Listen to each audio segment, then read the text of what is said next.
मैं आरती तेरी गाऊं ओ केशव कुंज बिहारी। मैं आरती तेरी गाऊं ओ केशव कुंज बिहारी। मैं नित नित शीश नवाऊं ओ मोहन कृष्ण मुरारी।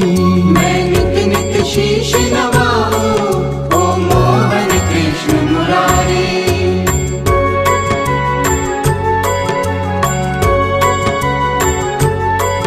है तेरी छवि अनोखी ऐसी ना दूजी देखी। है तेरी छवि अनोखी ऐसी ना दूजी देखी। तुझ सा ना सुंदर कोई ओ मोर मुकुटधारी। तुझ सा ना सुंदर कोई ओ मोर मुकुटधारी। मैं आरती तेरी गाऊं ओ केशव कुंज बिहारी।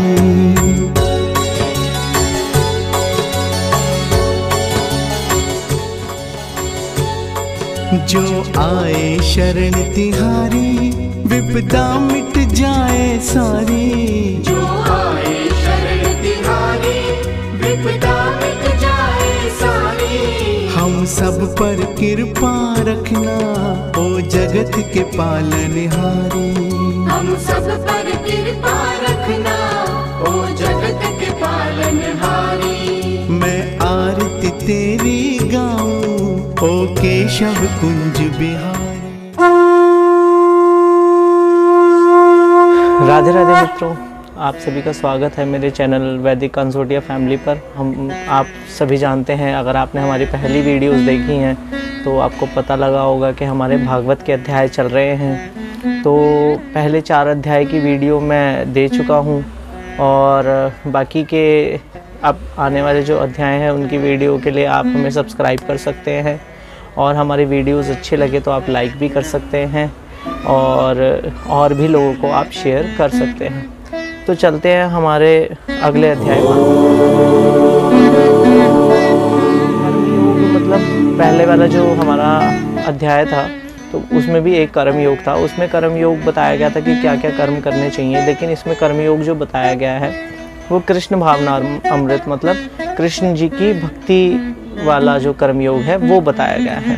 अर्जुन कहते हैं पहले श्लोक के अंदर कि प्रभु आप पहले मुझे कहते हैं कि आप कर्म का त्याग करो, फिर बाद में आप मुझे कहते हैं कि भक्तिमय कर्म करो। तो मुझे मतलब बिल्कुल क्लियर आप मुझे बताइए, कुछ संक्षेप में मुझे समझाइए कि मेरे लिए क्या ज़्यादा श्रेष्ठ होगा, कर्म का त्याग करना या भक्तिमय कर्म करना। तो भगवान कहते हैं कि कर्म का त्याग करना और भक्तिमय कर्म करना दोनों ही जो है वो श्रेष्ठ हैं, दोनों से ही तुम मोक्ष को पा सकते हो। लेकिन अगर मैं दोनों की तुलना करूं तो दोनों की तुलना में सबसे ज़्यादा जो अच्छा माना गया है वो भक्तिमय कर्म कहा गया है। जो व्यक्ति ना किसी से घृणा करता है ना ही किसी चीज़ की इच्छा करता है, वही व्यक्ति जो है वो सच्चा सन्यासी कहलाता है और मुक्ति को प्राप्त करता है। जो अज्ञानी पुरुष है, जो संशय करते हैं भगवान के ज्ञान पर, वो क्या कहते हैं कि भक्तिमय कर्म जो है और जो ये भौतिक जगत के कर्म जो हैं वो दोनों भिन्न मानते हैं, अज्ञानी पुरुष जो होते हैं। लेकिन जो ज्ञानी पुरुष होते हैं वो दोनों को एक ही मानते हैं। मतलब तुम दोनों में से किसी एक का भी पथ का चयन करोगे, मतलब किसी भी एक कर्म करोगे, चाहे तुम भक्तिमय कर्म करो, चाहे तो तुम अपने भौतिक जगत के कर्म करते हुए मतलब अपनी इंद्रिय विषयों का चिंतन ना करते हुए बस खाली भगवान का नाम मन में ही लो, तो तुम दोनों ही मार्ग से अपने मोक्ष को पा सकते हो। और ज्ञानी पुरुष ये भी कहते हैं कि अगर आप दोनों में से किसी एक पथ का भी चयन करते हैं तो आपको फल जो मिलेगा वो दोनों ही आपको पथों का फल प्राप्त होगा। जो ज्ञानी पुरुष होगा वो सांख्य योग मतलब भौतिक जगत का जो भी मतलब हम देखते हैं अच्छा बुरा, ये मतलब सुंदर बदसूरत, मतलब सांख्य योग मतलब ऐसे मतलब एक दूसरे के तुलना करने वाला। तो सांख्य योग और भक्ति योग को दोनों को एक समान मानते हैं और मतलब सच्चा रूप देख पाते हैं, इस संसार का सच्चा रूप वो देख पाते हैं ज्ञानी पुरुष। क्योंकि जैसे आपने देखा होगा, जैसे कुछ लोग जो होते हैं वो किसी से घृणा करते हैं या किसी के क्या कहते हैं कोई सुंदर व्यक्ति है तो उसका ज़्यादा सत्कार करते हैं एज़ कम्पेयर टू कोई, जैसे कोई भिखारी है या कोई आपके द्वार पे कोई वैसा व्यक्ति आ गया तो उसका सत्कार इतना अच्छा नहीं किया जाता, उसको बिठाया भी अलग जाता है, या जाति का भेदभाव रखते हैं। तो जो ये सब चीज़ करते हैं वो अज्ञानी पुरुष हैं, और जो मतलब इन सब चीज़ों से परे हो जाते हैं, मतलब सब हर किसी को अंदर जो है वो मतलब उसके भौतिक अंदर जो बैठा हुआ परमात्मा है, यहाँ विराजमान जो हमारा परमात्मा है जीवात्मा रूप में, तो वो उस परमात्मा को जानते हैं और वो अपने मन की सच्ची आंखों से संसार को देखते हैं। जो मनुष्य भक्ति नहीं करता और कर्मों का अपना त्याग कर देता है तो वो व्यक्ति जो है वो कभी भी सुख नहीं पाता। लेकिन जो व्यक्ति अगर कर्म करते हुए भी अगर भक्ति कर रहा है तो वो मोक्ष को प्राप्त होता है। और जो भक्तिमय कर्म करता है वो विशुद्ध आत्मा मतलब हमारे अंदर जो परमात्मा का स्वरूप है आत्मा, तो उससे अपने इंद्रिय विषयों को वश में करता है और सबके लिए प्रिय होता है और सब उसके लिए प्रिय होते हैं। तो वो उस भौतिक शरीर से ऊपर उठ करके अपनी आत्मा के पर्दे को हटा करके अपने सत्य ज्ञान की तरफ जाता है और अपने मतलब इंद्रिय विषयों को वश में कर लेता है, मन को, बुद्धि को, इन सब को वश में कर लेता है। तो वो सबका प्रिय होता है और उसके लिए भी सब प्रिय होते हैं, उसके लिए किसी के लिए मन में कोई द्वेष भावना नहीं होती। जो ज्ञानी पुरुष है वो सारे काम करते हुए भी जानता है कि वो सच में एक वो करता नहीं है और वो सब सिर्फ जो है ये मतलब इसकी इंद्रियों के हिसाब से, वो जैसे हमारी आंखें हैं वो चलता है फिरता है, खाता पीता, सांस लेता है, नहाता है, धोता है, सब कुछ करता है, पर वो ये जानता है कि ये जो सारे कर्म हो रहे हैं ये मेरी इंद्रियों के लिए हो रहे हैं और ये अपनी अपनी जो हमारी जितनी भी इंद्रियां हैं, जितनी भी कर्म इंद्रियां हैं, वो सब अपने अपने विषयों में पूरी तरह से मतलब वो सक्षम है। जैसे एक सॉफ्टवेयर होता है, वो सॉफ्टवेयर मान लीजिए हमने कुछ उसमें वैल्यू डाली तो वो मतलब खुद ही कैलकुलेट करके वैल्यू बता देगा। तो उसी प्रकार जो है वो हमारी जो इंद्रियां हैं वो खुद ही जो है वो अपने आप का भरण पोषण करने में सक्षम है। पर जो व्यक्ति मतलब इन सब चीज़ों को ये जान लेता है कि हाँ वो सच में करता नहीं है, असली करता जो है वो ये सिर्फ इंद्रियों का खेल चल रहा है और जो असल में मैं कुछ भी नहीं कर रहा हूँ, ये सिर्फ मेरी इंद्रियां कर रही हैं और मेरी इंद्रियां जो है वो अपने विषयों के हिसाब से अपने अपने काम संभाल रही हैं। जैसे फॉर एग्जांपल आपकी मम्मी का काम है आप खाना बनाना, तो वो अपना कार्य कर रही हैं। आपके पापा का काम है आपके लिए धनार्जन करना, तो वो अपना अपना कार्य कर रहे हैं। तो ऐसे ही हमारी इंद्रियां भी अपने अपने कार्य दिए गए हैं भगवान ने उन्हें, तो वो उस प्रकार से सारे अपने कार्य करते हैं। और वो सच्चा मनुष्य अपने आप को करता नहीं मानता और आसक्ति रहित मतलब किसी भी चीज़ से मतलब बंधता नहीं है और आसक्ति रहित कर्म करता है। जैसे कमल पत्र पे जल जो है वो नहीं टिक पाता, मतलब कमल के पत्र पर ओस नहीं ठहर पाती, वो गिर जाती है। उसी प्रकार उसके भी मन में मतलब उसकी जीवात्मा जो अंदर जो परमात्मा रूपी जीवात्मा है उसके वो इंद्रिय विषय जो है वो चिंतन नहीं करता और इंद्रियां उसको लिप्त नहीं कर पाती। वो कर्म जो भी करता है वो ये जानता है कि जो भी मैं कर्म कर रहा हूँ वो सिर्फ और सिर्फ अपनी अंतर शुद्धि के लिए कर रहा हूँ।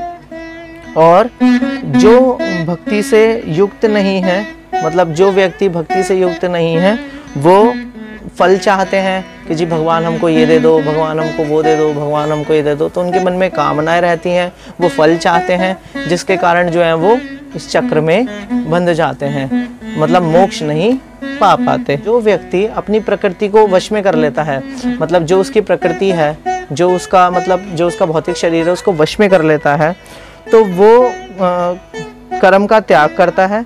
मतलब जो भी कर्म वो कर रहा है वो ये जानता है कि मैं नहीं कर रहा ये कर्म सिर्फ मेरी इंद्रियां कर रही हैं, तो वो कर्म का त्याग करता है। ये मनुष्य जो है वो इस 9 द्वार वाले नगर के अंदर सुखपूर्वक रह सकता है। जीवात्मा कर्म के लिए मतलब जो सच्चा स्वरूप सिद्ध व्यक्ति होगा वो ये जानता होगा कि जीवात्मा जो है वो कर्म के लिए प्रेरित नहीं करता। आपने देखा होगा कि जब भी हम कुछ अच्छा या कुछ भी बुरा कर्म करेंगे तो हमारे अंदर बैठा जो परमात्मा होता है वो हमको बताता है कि जी ये चीज़ गलत है और ये चीज़ सही है। तो वो आपकी बुद्धि तो नहीं बोलती, आपकी बुद्धि फिर तर्क वितर्क करने लग जाती है कि नहीं नहीं हम तो सही कर रहे हैं, हमें यहाँ से पैसा चाहिए, हमें यहाँ से ये फल चाहिए, हमें प्रॉपर्टी चाहिए, हमें फलाना चाहिए, हमें ढमकाना चाहिए, है ना। तो इस प्रकार से जो है वो हमारी बुद्धि तर्क करने लग जाती है। पर परमात्मा हमारा सत्य बोलता है, अंदर बैठा हुआ जो जीवात्मा रूपी परमात्मा है वो सत्य बोलता है। तो जो सच्चा मतलब सिद्ध व्यक्ति होगा वो ये जानता होगा कि इस जो जीवात्मा है वो कभी भी कर्म के लिए प्रेरित नहीं करता। जो जितने भी हम कर्म करते हैं वो हमारी जो 3 गुण हैं, तीनों गुणों से जो हमारी ये प्रकृति रची गई है, तो इस प्रकृति के अनुसार जो है वो अपने अपने कार्य करते हैं। मतलब अंदर बैठा जीवात्मा जो है वो किसी भी कर्म के लिए आपको प्रेरित नहीं करता कि तू अच्छा कर्म कर या बुरा कर्म कर, नहीं, पर वो आपको तर्क वितर्क जरूर देगा। कार्य करने के बाद वो जरूर बताएगा कि आपका ये कर्म क्या था। तो आगे भगवान ये कहते हैं कि परमात्मा जो है वो ना तो तुम्हारे पाप को ग्रहण करेगा ना ही तुम्हारे पुण्य को ग्रहण करेगा। कुछ अज्ञानी पुरुष जो होते हैं वो कहते हैं कि ये जो हम कर्म कर रहे हैं वो तो भगवान का जो क्या कहते हैं भगवान हमारे पाप पुण्य सब देख लेगा। दूसरे मज़हबों के अंदर बोलते हैं कि हम ये कर रहे हैं तो ये हमारा पुण्य है और इसके बाद हमें स्वर्ग की प्राप्ति होगी, फला फला करके जो भी है आप बताओगे। तो अलग अलग मज़हबों में बताया जाता है। तो आप मतलब अर्जुन को बोलते हैं भगवान श्री कृष्ण कि जो अज्ञानी पुरुष होगा ना वो इस अज्ञान के अंदर जो है उसका सच्चा ज्ञान ढक जाता है, जिसके कारण जो है वो सच्चा ज्ञान नहीं देख पाता। मतलब ये इसी चीज़ के अंदर ही वो फंस के रह जाता है और जिसके कारण जो है वो नहीं देख पाता कि हाँ मतलब सच्चा ज्ञान है क्या। तो जैसे भगवान कहते हैं कि जैसे सूर्य होता है, जैसे सूर्य उदय होता है तो सूर्य उदय के साथ जो है वो सब चीज़ जो है वो आसान से दिखने लग जाती हैं। तो उसी प्रकार जो है जब ज्ञान रूपी सूरज उगता है तब ये सारे अंधकार जो है वो नाश हो जाते हैं, कर्म अकर्म विकर्म सब कुछ हर चीज़ का नाश हो जाता है। और मतलब जो जीवात्मा जो होता है वो आपको सीधा आपको परमात्मा की ओर मार्ग आपको दिखाता चला जाता है। स्वरूप सिद्ध व्यक्ति जो होगा वो क्या करेगा कि सबको एक समान दृष्टि से देखेगा। मैंने आपको पहले भी बताया वो सबको मतलब चाहे कोई चांडाल हो, चाहे कोई निम्न जाति का हो, चाहे कोई उच्च जाति का हो, ठीक है ना। जाति और वर्ण व्यवस्था दोनों अलग हैं। मैंने आपको पहले वाली वीडियो में आपको बता चुका हूँ कि वर्ण व्यवस्था जो है और जाति व्यवस्था अलग अलग है। तो कोई भी मतलब अलग जाति का होगा या कुछ भी होगा वो सबको समभाव से देखेगा। उसके लिए सब जो है वो इस जीवात्मा के रूप ही होंगे, मतलब परमात्मा के रूप ही होंगे। और जिसने बुद्धि मन इन सबको जीत लिया है, जो जन्म और मृत्यु से परे हो जाता है, वो ब्रह्म में विलीन हो जाता है और वो मतलब ब्रह्म के समान हो जाता है, परमात्मा के समान हो जाता है एक तरह से इस पृथ्वी पर, और वो परमात्मा में ही विलीन होता है अंत में। जो व्यक्ति कभी भी मतलब अच्छा प्राप्त करने पर, मतलब कुछ भी अच्छा हमारे को मिला, मान लो हम हर्षित हो गए, तो जो भी व्यक्ति अच्छा प्राप्त करने पे सुख ना अनुभव करे और बुरा प्राप्त करने पे दुख ना अनुभव करे, वो ही स्थिर बुद्धि वाला होता है और मोह से छूट चुका होता है। वह मतलब सच्चा समाधि में रहने वाला पुरुष वही कहा जाता है। तो सच्ची समाधि क्या है? जब आप कुछ अच्छा मिलने पर सुख ना हो और बुरा मिलने पर दुख ना हो, तो जो इन सब चीज़ों के मोह से पर उठ जाता है वो ही सच्चा समाधि में कहलाता है। मतलब वही सच्चे समाधि में सिद्ध व्यक्ति कहलाता है। तो बुद्धिमान जो जीव होगा दुख के कारण में कभी भी भाग नहीं लेगा। मतलब अगर मान लो मेरे मन में कोई भी इच्छा जागी, कोई कामना जागी, उसके बाद अगर मैं उसी समय जो है वो उसको कंट्रोल कर लूँ, उसको समझ जाऊँ कि हाँ जी ये दुख का कारण है कि ये सुख का कारण है, तो वो व्यक्ति कभी भी जो है वो दुख में दुखी और सुख में सुखी नहीं होगा। तो जो दुख में दुखी नहीं होगा, सुख में सुखी नहीं होगा, वो समाधि में विलीन सच्चा सिद्ध व्यक्ति कहला जाएगा।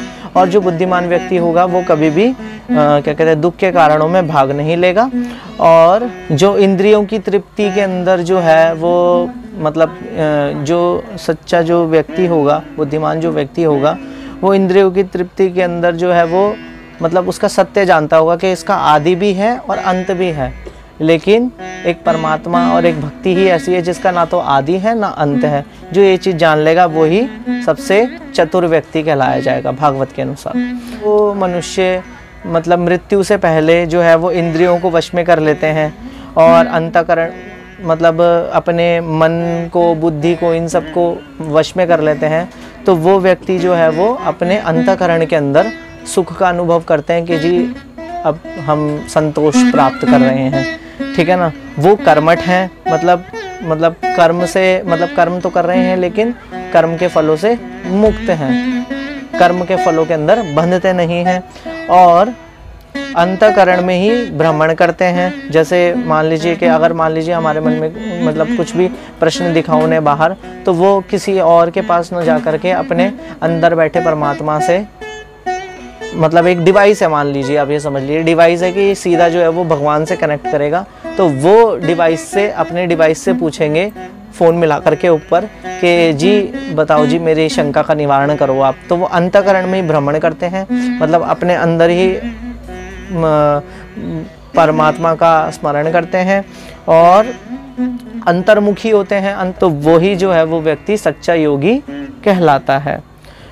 वो ही व्यक्ति जो है वो मुक्ति को पाता है और बाद में मृत्यु के पश्चात जो है वो ब्रह्म में विलीन हो जाता है, मतलब परमात्मा में विलीन हो जाता है।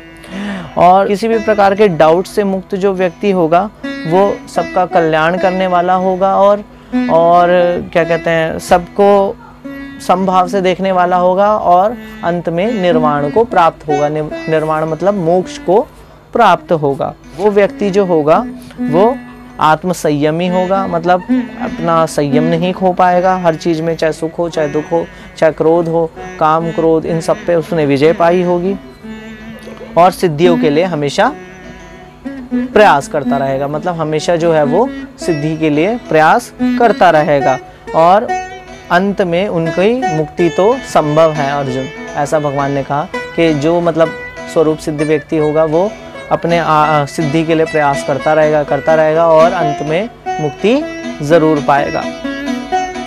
और इंद्रिय विषयों को बाहर करके, मतलब अपने इंद्रियों को ये जान करके कि मैं इसका करता नहीं हूँ, इनके इंद्रिय विषयों से परे हट करके कि इंद्रिय विषय अलग हो गए हैं मेरे हाथ से, मेरे मतलब ये जितने भी मेरे कर्म हो रहे हैं वो मैं नहीं कर रहा, ये मेरे जो प्रकृति के तीनों गुण हैं वो मेरे द्वारा करवा रहे हैं, जो इनके कर्म भगवान ने इनको दिए हैं वो, ठीक है ना। जो इंद्रिय विषयों को बाहर करके और प्राण अपान वायु को नथुनों के बीच में रोक करके प्राणायाम के द्वारा और अपनी मन बुद्धि और कर्म को वश में करके, मतलब मन बुद्धि और कर्म जो है वो उनको वश में कर लेता है और मोक्ष के लक्ष्य को प्राप्त करने के लिए निरंतर प्रयास करता रहता है। जो व्यक्ति मतलब इन सब चीज़ों से, काम क्रोध लोभ मोह, इन सब से परे हट जाता है, वो व्यक्ति जो है वो क्या कहते हैं, अपने क्या कहते हैं मन बुद्धि इन सबको वश में करके वो हमेशा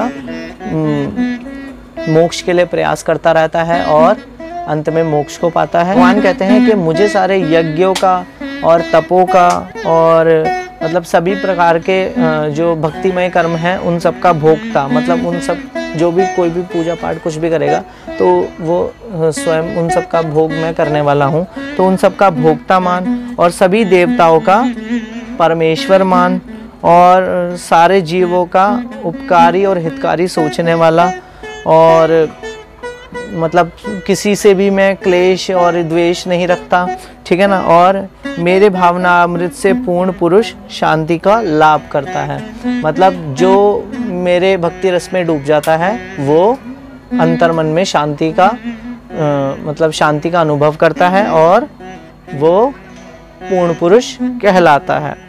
तो ये हमारा था 5वां अध्याय। तो मैं आशा करता हूँ आप सभी को अच्छा लगा होगा। मतलब बहुत सारी और डिटेल्स मतलब इसके अंदर हम बता सकते थे। वैसे तो छोटा ही अध्याय था पर हम इसके अंदर और भी ज़्यादा बातें कर सकते थे, पर वीडियो बहुत ज़्यादा लंबी हो जाएगी मेरे हिसाब से। मतलब मेरे विचारों से मैंने जो आपको कम से कम में समझाने की कोशिश की है। तो आप लोग मेरी वीडियो को लाइक कीजिए, शेयर कीजिए और कमेंट कीजिए जो भी आपको अच्छा बुरा कुछ भी विचार, अगर इस वीडियो के हिसाब से आप चाहते हैं कि मैं इसके अंदर ये चेंज होने चाहिए, या कुछ आपको समझ में नहीं आ पाया है, या एक टॉपिक कोई जो आप अच्छे से एक्सप्लेन चाहते हो कि मैं करूं, तो आप मुझे कमेंट सेक्शन में बता सकते हैं। तो राधे राधे और जय श्री कृष्णा।